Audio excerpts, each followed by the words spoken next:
Hello friends, welcome back to my YouTube channel. तो friends, आप देख रहे हैं ना उम्र की सीमा हो। तो फ्रेंड्स, आप आगे देखेंगे कि देव और विधि की शादी के लिए सभी लोग तैयार हो जाते हैं और विधि कहती है कि माँ, अगर आपकी मर्ज़ी नहीं होगी तो हम ये शादी नहीं करेंगे। तो सत्यवती जी माता रानी के सामने आकर के उन दोनों को आशीर्वाद देती हैं और वहाँ पर रखा प्रसाद खिलाती हैं और वो बहुत खुश हैं इस बात से कि देव और विधि दोनों लोग एक हो रहे हैं और शादी कर रहे हैं।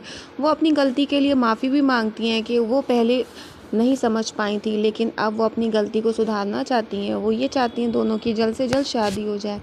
विधि भी इस बात से बहुत खुश है और फिर सत्यवती जी कहती हैं कि हमारे यहाँ रोली कुमकुम लगा के रस्म को आगे बढ़ाया जाता है, ये रस्म पूरी की जाती है। फिर विमला जी से कहती हैं वो रोली लगा करके देव और विधि के साथ शगुन पूरा करती हैं और फिर सत्यवती जी कहती हैं कि ये रस्म उनके घर में भी होगी और फिर वो लोग उनके लिए घर के लिए इनवाइट कर देते हैं। इधर आप देखेंगे कि देव फिर वहाँ से जाने के लिए कहता है और विधि बहुत खुश है और देव और विधि दोनों लोग अपने पापा के और मम्मी के गले लगते हैं। इधर आप देखेंगे कि विधि की माँ बिमला जी हैं, वो अपनी ज्वेलरी देखती हैं। वो देखती हैं उनके पास शगुन के नाम पे सिर्फ एक चांदी का सिक्का है और वो हरि प्रसाद जी से भी कहती हैं। तो हरि प्रसाद जी कहते हैं कि तुम चिंता मत करो, हम अच्छे से अच्छा करेंगे और मैंने कल्लू मल जी को भी बोल दिया है कि वो बढ़िया बढ़िया सी मिठाइयाँ ले आएंगे।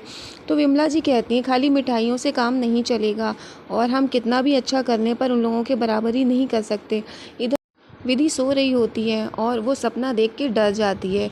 फिर इधर आप देखते हैं कि विधि की माँ आ जाती हैं और वो कहती हैं बेटा, तूने सपना देखा होगा, डरने की कोई बात नहीं है, अब सब ठीक है। और अम्बा जी के बारे में तू ज़्यादा मत सोच, उन्होंने हमारे साथ कितना गलत किया, हमें खून के आंसू रुलाए। कोई किसी की माँ से ये कहता है कि उसकी बेटी मरने वाली है, वो भी झूठ।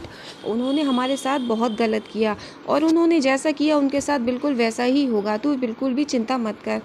फिर इधर आप देखते हैं कि विधि खुश हो जाती है और इधर देव रोका के लिए तैयार होने जा रहा होता है। इतने में अभिमन्यु और उसकी माँ आ जाती हैं। वो कोट लेके आते हैं, वो कहते हैं ये वाला कुर्ता पहनो और फिर वो दोनों लोग देव को छेड़ते हैं। फिर इधर आप देखेंगे कि विधि की माँ भी विधि के लिए एक सूट लेके आती है। विधि को बहुत पसंद आता है वो सूट और विधि कहती है ये कितना सुंदर है और फिर वो सूट पहनने लगती है। इधर अभिमन्यु देव को तैयार करता है, वो कहता है ये कुर्ता आप पहनो, अब लगेगा ना कि आज आपका रोका है। और इधर विधि की माँ भी बहुत खुश है। इधर विधि भी इस सूट को देखकर बहुत खुश हो जाती है और वो देखती है कि आज उसका रोका है। पूरे घर वाले इस बात से बहुत ज़्यादा खुश हैं कि विधि और देव दोनों लोग बहुत खुश हैं। इधर विधि भी तैयार हो रही है देव को सोचकर और इधर देव भी तैयार होता है विधि को सोचकर। इधर आप देखेंगे सत्यवती जी भी काफ़ी खुश हैं। वो कहती हैं तुम जल्दी से तैयार हो जाओ, आज मेरे बेटे का रोका है। इधर विधि और उसके मम्मी पापा दोनों लोग देव के घर आते हैं, उनका फूलों से स्वागत किया जाता है और फिर सत्यवती जी सोने की चेन से नज़र उतार के अपने सर्वेंट को दे देती हैं। विमला जी ये देखती है और शांत खड़ी होती हैं। इधर देव भी विधि के ऊपर फूलों की बारिश करता है। देव को देखकर विधि काफ़ी खुश हो जाती है। फिर वो दोनों लोग अंदर जाते हैं। इधर आप देखेंगे अम्बा अपने आप को शीशे में देखती है और काफ़ी गुस्से में है। वो सोचती है कि अभी तक देव तुमने मेरा प्यार देखा था, अब तुम मेरी नफ़रत देखोगी। अब तुम देखना मैं तुम्हारे साथ क्या करती हूँ, तुम्हें बर्बाद कर दूँगी। इधर आप देखते हैं पंडित जी को बुलाया जाता है। सत्यवती जी बताती हैं कि ये हमारे फैमिली पंडित हैं और हमारे यहाँ जो भी पूजा पाठ होता है यही सब करवाते हैं। और फिर पंडित जी उन दोनों की शादी के लिए डेट निकालते हैं और विधि और देव दोनों लोग बहुत खुश होते हैं। अभिमन्यु दोनों को साथ में बिठालता है और फिर इधर आप देखेंगे सत्यवती जी शगुन का सब सामान मंगाती हैं और कहती हैं कि आप रोली कुमकुम से टीका करिए। सत्यवती जी विधि को शगुन का चुन्नी उड़ाती हैं और विधि का टीका भी करती हैं और विधि ये सब अपने बारे में सोचती है कि उसके पास तो देने के लिए कुछ भी नहीं है। इधर देव के मम्मी पापा भी ये सब देख रहे होते हैं कितना सारा शगुन का सामान है, पर उनके पास कुछ नहीं। सत्यवती जी विमला जी से कहती हैं कि आपके पास जो है उसमें आप दोनों का प्यार है। फिर विमला जी और हरिप्रसाद जी देव का टीका करते हैं, आरती करते हैं और उनको शगुन का सब सामान देते हैं और देव जी के हाथ में शगुन का नारियल रखते हैं और रोके की रस्म पूरी करते हैं। फिर सभी लोग बहुत खुश होते हैं। इतने में सत्यवती जी अभिमन्यु को इशारा करती हैं कि प्रिया को बुला के लाओ।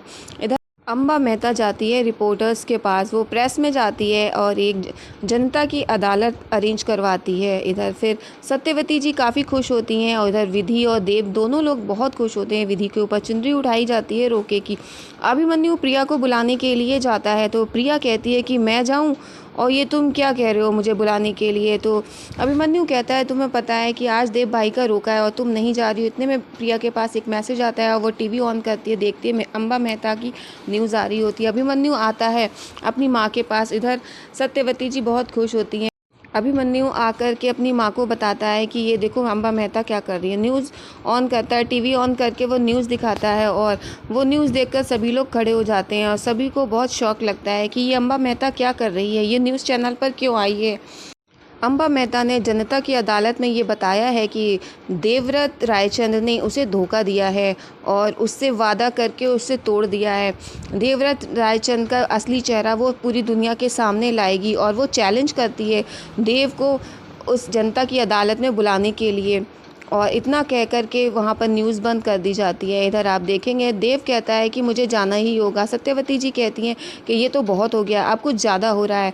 और फिर सत्यवती जी हरिप्रसाद जी और बिमला जी से हाथ जोड़ के माफ़ी मांगती हैं और कहती हैं अब मुझे इस वक्त जाना पड़ेगा और मुझे अम्बा मेहता किए का जवाब देना ही होगा। तो देव और सत्यवती जी और अभिमन्यु तीनों लोग वहाँ से जाने के लिए कहते हैं। तो हरिप्रसाद जी और विमला जी भी समझते हैं इस बात को, वो कहते हैं ठीक है। वो तीनों लोग जाते हैं। Amba Mehta news channel reporters को अपने बयान दे रही होती है कि कैसे देवव्रत रायचंद ने 15 साल से उनसे शादी का वादा किया और एक 20 साल की लड़की के लिए उनका ये वादा तोड़ दिया। इतने में वहाँ पर देव आ जाता है और